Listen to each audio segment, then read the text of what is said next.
Okay, that's key, all right? If you want to be happy, you got to, like, you know, key into this kind of stuff. You know, things aren't always going to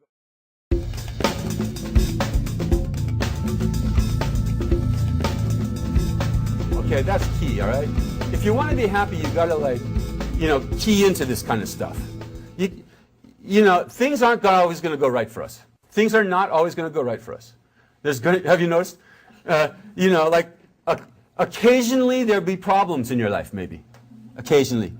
And if you're waiting for when all the problems will go away in your life for happiness, you're going to wait a while.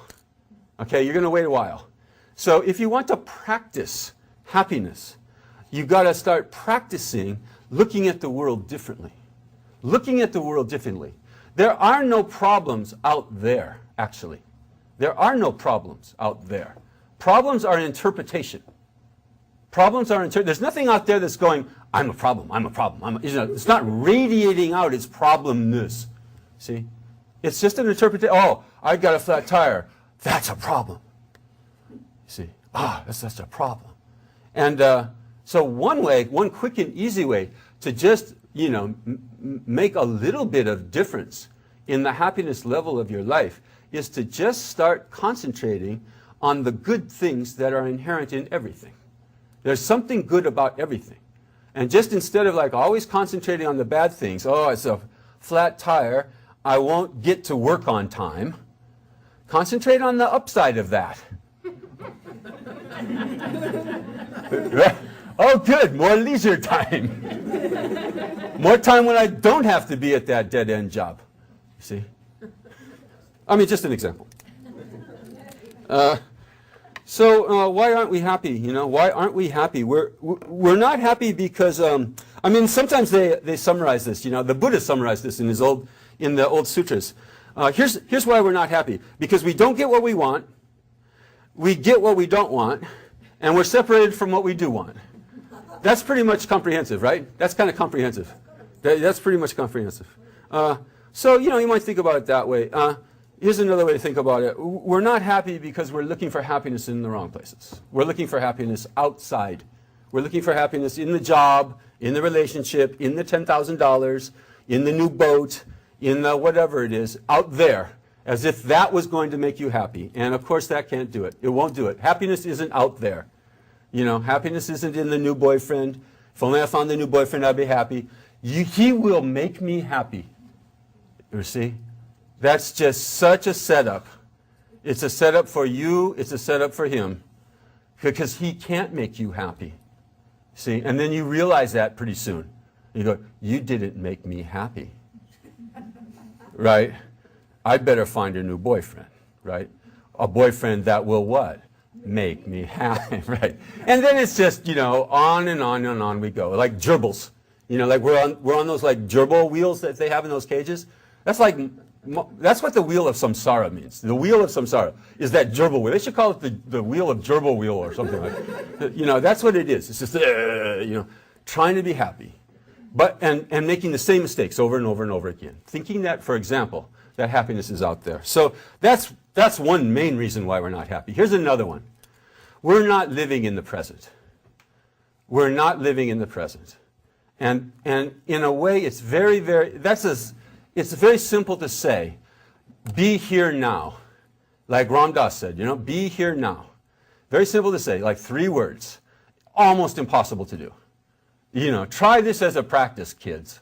You know, you just try after the talk. Well, try to be here now during the talk, too. That would be good. Instead of thinking about, you know, what's coming next. That's I think, usually what we're thinking about. What comes next? What's happening after the talk? You know, what am I going to do when I get out here? When am I going to go home? You know, is my car going to be okay? I'll get in my car, I'll go home, I'll think, what's going to happen tomorrow? What's going to happen next week? What's going to happen in the Christmas holidays? You know, and we're just spacing out. We're just living in a fantasy, a total fantasy, in a time that totally doesn't exist. We're either doing it that way, or, you know, I think in my case it seems more rarely, but maybe other people are different. But still a lot. What happened already? We're thinking about what happened already. Like, especially, like, what she said to me, you know.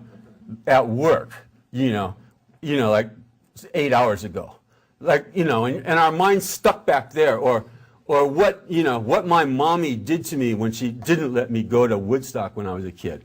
And I was like, we're just kind of like stuck there, like going, like, yeah, that was really mean, that was, if only I'd gone to Woodstock, I'd be happy now. And my mom didn't let me go to Woodstock, and I'm, And so it's like, we're not in the present.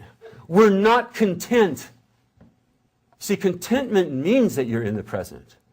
Sometimes we think, well, contentment means that I got all the stuff I need. And that is, of course, one kind of contentment. One kind of contentment is realizing that we all have enough, that we all have enough of everything. And many of you have received the sacred mantra that I personally have authorized myself to deliver to other people. It's a self-authorization.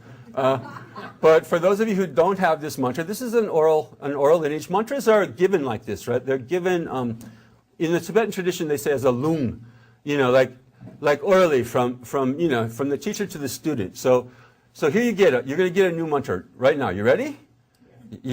Right? You have to sit up straight for a new mantra, I'd say. First of all, you say. Almost all mantras are in Sanskrit, okay? This is partly in Sanskrit, so it makes you know that it's a mantra, and then partly in English, so you'll know what the hell you're talking about. And you can say this mantra over and over and over again. It's a very powerful mantra. This is the contentment mantra, okay? Say Om, you know it? Om. I have enough. Ahung. Ahung means that's the end of the mantra. Om means that's the beginning of the mantra. I have enough means what it says. It means exactly what it says. And everyone in this room has enough. I know for sure.